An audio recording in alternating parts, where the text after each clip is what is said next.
I do believe in free will until a certain extent, but then it's a really hard thing to define depending on where you are. It's war, there is, those type of thing. And I only thought, those things exist because you have the ability to choose it. It's a bit scary to think that everything has been predetermined, because then if you think about it, why are you even caring about things? I think we do have free will to some extent. A lot of people would argue we don't. I'd like to think so, but yeah, I'll go with yes. It's nicer to go with yes. I like to think we're alive for some reason, even if it's just for learning from our mistakes. To an extent, I would say that you have free will to do what you would like, but it's always going to bring a consequence. So you can't, you don't have free will where you could, go and just do whatever you want without any consequence. I feel like, I don't know, let's start with the genes. We get a set of like skills or stuff like that within them, the looks, and they kind of determine what your life is going to be. It's difficult to say, to be honest. People are individuals, and the brain, how everything works, is very, very difficult. It's very complex. In a certain way, I think our free will it's restricted by laws, but we have it. That's a interesting. I think we have. Christopher Hitchens put it a great way. I think we have free will because we have no other choice. I would have said yes, but there's a lot of psychological and neurological research now indicating that what we think is free will was actually something that we decided before we realised we were going to do it. Free will? I think to some degree we do, to some degree we don't. These questions are really hard.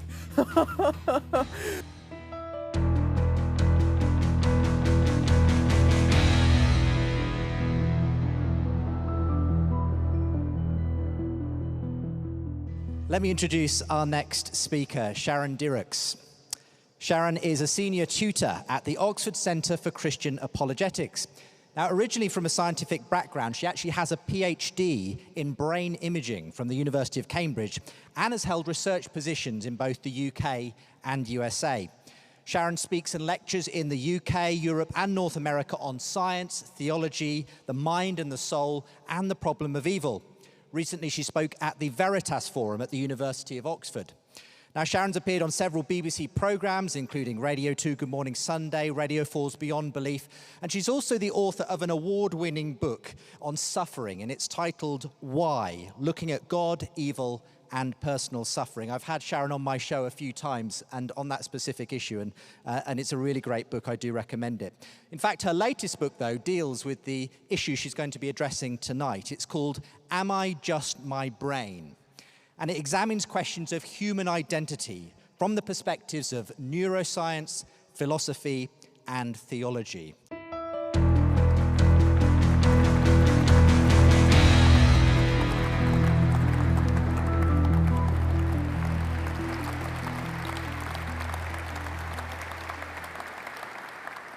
Good evening. Thank you for being here. I would love to start by telling you a story from my childhood.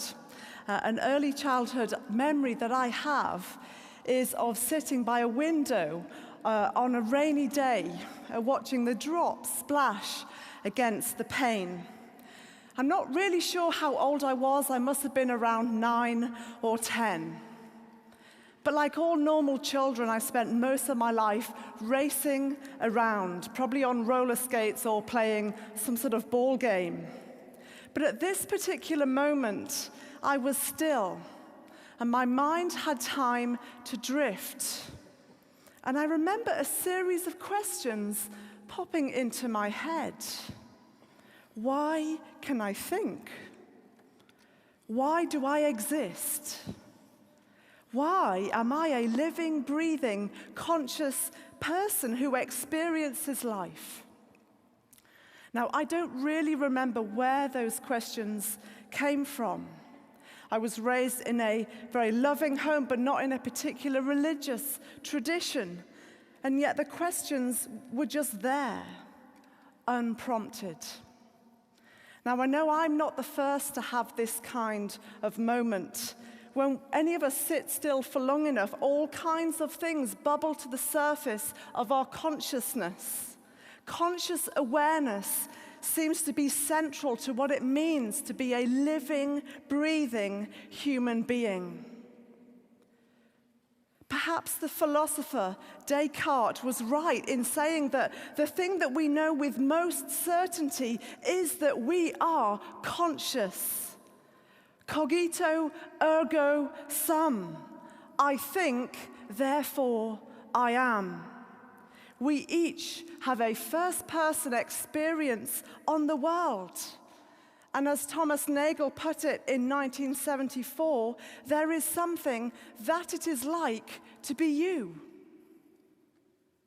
But what exactly are you? What exactly am I? What are human beings? Well, this is a question that has occupied people for centuries at every stage of human history. Are we advanced primates?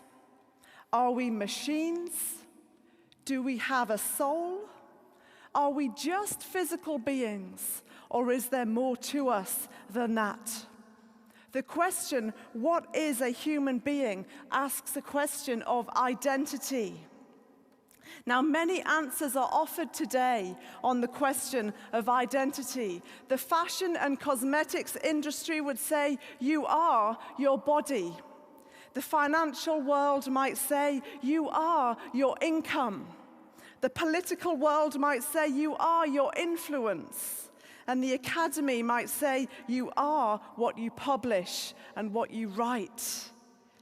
Well, neuroscientists have recently weighed in on this question surrounding identity, and they say your brain defines you.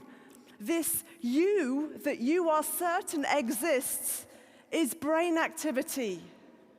Consciousness is brain activity. You are your brain. The choices that you make for good or ill, the personality that you have, the behaviors that you exhibit, even whether or not you hold religious beliefs, are all dictated by the activity in your brain. Now, I don't need to convince an audience such as this how incredible the human brain is. The human brain is more developed in humans than in any other creature. It contains more cells than there are stars in the sky, somewhere between 80 and 100 billion. And every neuron at any one time is sending thousands of impulses to its neighbors at speeds of over 250 miles per hour. I have studied the human brain at close quarters. I will never forget the day when I saw a brain removed from a body. A number of us were there to study the anatomy of the brain, and the first stage was to watch its removal from the body. This was a deeply sobering and reverent experience, commanding utmost respect for the woman who had given her body so that others could learn. But does it follow that everything that it means to be a conscious human being can be explained in terms of brain chemistry and electrical activity? After all, some brilliant scientists believe this. We've already heard about the scientific work of Francis Crick, who co-discovered DNA and won the Joint Nobel Prize in 1962. And yet he said this in his book, The Astonishing Hypothesis, a couple of decades later. He said, you, your joys and your sorrows, your memories and your ambitions, your sense of personal identity and free will are in fact no more than the behavior of a vast assembly of nerve cells and their associated molecules. As Lewis Carroll might have phrased it, you're nothing but a pack of neurons. And this hypothesis is so alien to the ideas of most people alive today that it can truly be called astonishing. Well, 50 years later, this hypothesis is far from alien. People on the streets of Coventry are espousing it. Some no longer consider it a hypothesis. It is seen by some as scientific fact. Well, you might be wondering, so what? What does it matter what you believe about what sits between your ears? Well, if we are simply our brains, the implications are notable. As we've already seen in the video played at the start of this talk, there are significant implications for free will. If we are just our brains, then are we really free and able to make meaningful decisions, or do we just do what our brains tell us? Secondly, there are ethical implications. What is the value of a human life? Is personhood dependent on having a fully functioning brain? And if so, what value do we assign to those whose brains are not fully developed, such as the unborn or premature babies, or those with brain damage, or those with degenerative diseases such as dementia and Alzheimer's? And thirdly, there are implications for artificial intelligence. If human consciousness can be entirely explained in terms of brain activity, then what are the implications for AI? Will there one day be conscious androids walking the streets? But this is all to say that the beliefs that we hold on this subject are not just for the neuroscientist and philosopher. They are not niche. They are mainstream, and they have far-reaching implications. Now, AI is improving speed and accuracy in all kinds of areas of life. But processing ability and conscious awareness are not the same thing. Just because an algorithm appears to be conscious does not necessarily mean that they are conscious. We only need to try and have an in-depth conversation with Siri, Google, or Alexa to highlight this. My children recently struck up a conversation with Siri which went like this. Siri, how are you? I'm fine, thanks for asking. Siri, who made you? I, Siri, was designed by Apple in California. Siri, are you a person? Sorry, Sharon, I've been advised not to discuss my existential status. Siri, why are we here?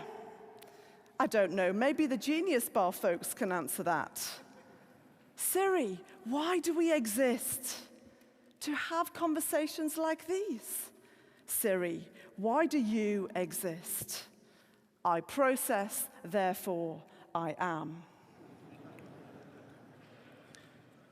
Just because an algorithm appears to be conscious does not necessarily mean that it is conscious.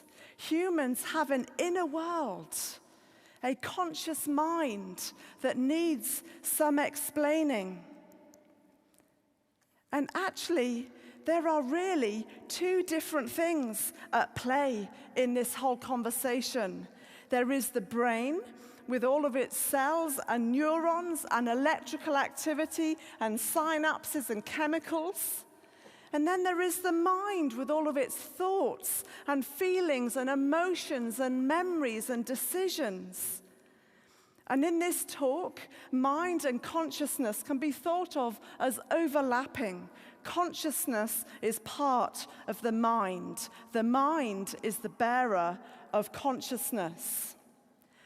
And so another key question we need to be asking is, what is the relationship between the mind and the brain? Well, this is the million-dollar question that lies at the heart of this whole conversation. This is the question that has been debated for centuries. It is known as the mind-brain problem. how do you get from brain cells to thoughts? How do you get from electrical activity to that conversation was really difficult today? How do you get from brain chemistry to what it is like to be you? And the perspective driving some of this discussion is that mind and brain are essentially the same thing. People that say you are your brain, they're saying mental processes are brain processes. Conscious states are brain states. And that's really a bit like saying there isn't really anything that it is like to be you. There's only brain activity. But surely this is an absurd way of thinking about human beings that falls short if we ask three really helpful questions of this view. Is it coherent? Can it be lived? And does it have explanatory power? Firstly, is it coherent? Does you are your brain make sense according to its own frames of reference? It does not. You see, the very view that you are your brain cannot even be expressed without presupposing consciousness. It's a bit like saying, my first-person perspective on the world is that there is no first-person perspective. You see, to deny consciousness is itself a conscious act. We cannot escape consciousness. This view is incoherent. Secondly, can it be lived? Do we live as though we are walking packs of neurons? We don't. We live as though we each have a unique first-person perspective on the world. We write and read autobiographies, by and large, is assuming their truthfulness of that person's experience. Mindfulness gurus tell us to focus on this inner self for a better state of well-being. Even the post-truth society that we find ourselves in defines truth by experience. So which is it? We have tied ourselves up in philosophical knots. Either there is a first-person experience by which you define this new post-truth, or you don't. Moreover, we treat others as though they are conscious beings as well. We experience outrage and anger at things like human trafficking, humanitarian crises, and climate change, precisely because we believe that the people involved are not simply packs of neurons, but conscious beings who experience suffering. It cannot be lived. We don't live this way. We might believe it in the lecture theatre. We don't live it on the streets. Thirdly, does it have explanatory power? Does it help make sense of the world? If something is true, it should help us make sense of the world rather than throw us into further confusion. Does the view that you are your brain make sense of human beings? Does it help explain what it means to be a person? It doesn't. It fails to explain this inner you that we all seem to have, and chalking it all down to cell voltages, neurotransmitters, and blood flow changes is simply not enough. Imagine I asked you to describe to me the smell of coffee. What would you say? You'd say you need to smell it. I can't break it down any further. And you couldn't offer me a diagram of the chemical structure of caffeine and how it interacts with water. That won't get me any closer to understanding the smell of coffee.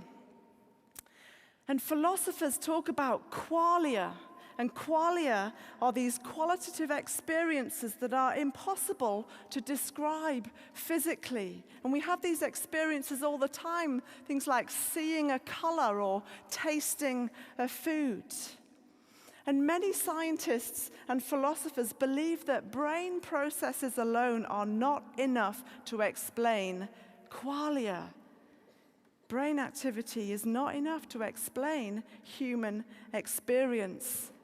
And in fact, science from the clinic is suggesting that the connection between human consciousness and brain activity is much more complex than simply brain chemistry.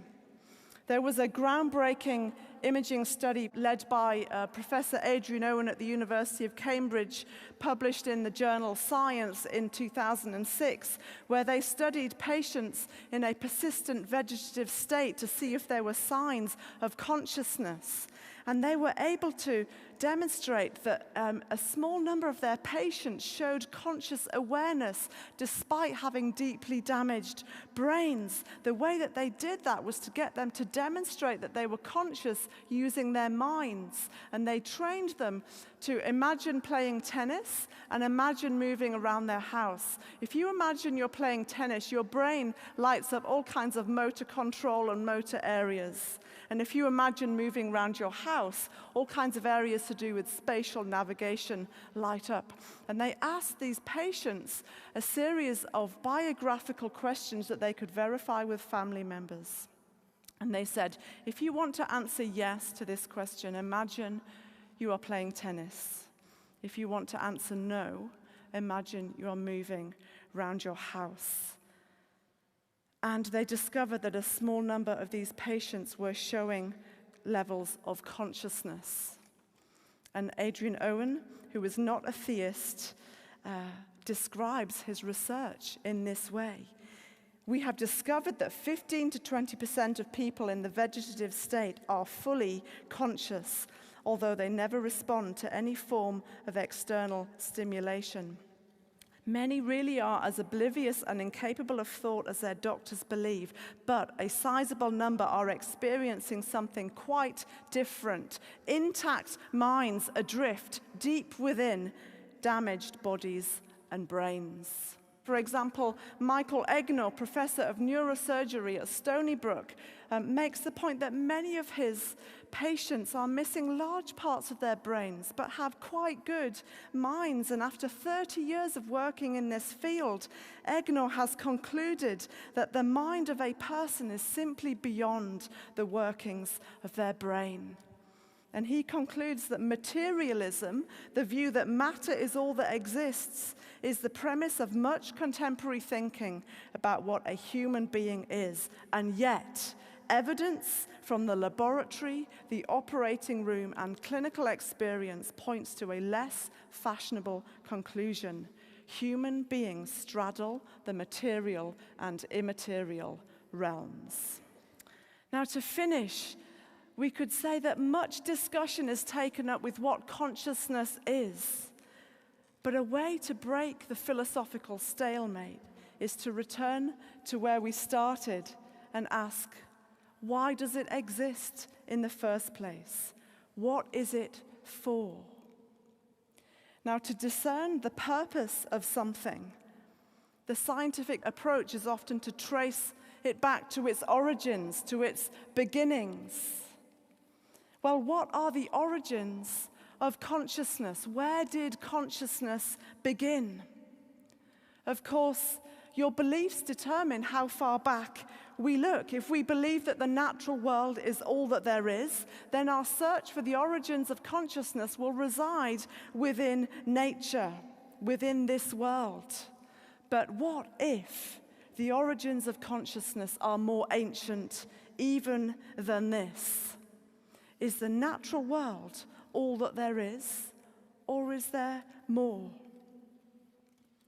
And if nature alone is not enough to explain human consciousness, perhaps we need to expand the scope of our search beyond nature. The Judeo-Christian faith has a lot to say about this.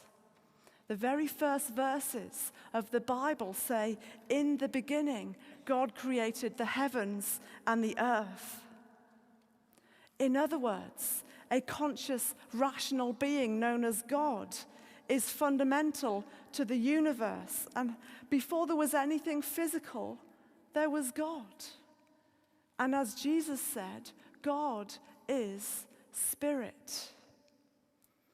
And if this is true, then we have grounds for making sense of the human mind. And there is hope for solving the hard problem of consciousness. Human beings, this view says, are made by God and are known by Him and have the capacity to know God precisely because they are conscious beings. My story, in short, is that those questions that came into my consciousness as a child led me to the person of Jesus Christ as an adult. I arrived to study biochemistry at Bristol, an agnostic. I assumed, like others that you've heard this evening, that science and God were incompatible. I had the chance to ask a question at an event known as Guerrilla Christian, where I asked, surely you can't be a scientist and a Christian at the same time, and was told that yes, you can. These are offering mutually compatible perspectives on the world. Well, that set me on a journey where I grilled a lot more Christians, I asked a lot more questions, and I got to the stage where it made more sense to believe that God was real than to discount Him and continue without Him. Around halfway through this biochemistry degree, I decided to become a follower of Jesus Christ. And it was wonderful to continue as a scientist, but also to know the God behind it all. And I came to realize that although the natural world was absolutely incredible, it was not all that there is. Not all that there is to life, not all that there is to human beings. I came to realize that we are so much more than our bodies and brains, and that there is an identity that runs so much deeper than my career, my influence, or even publication record. That identity was grounded and became grounded in my early 20s in a friendship with God through Jesus. A friendship that is available to all of us and that we are told will last forever. And if that is true, then there is hope for us all. Thank you for listening.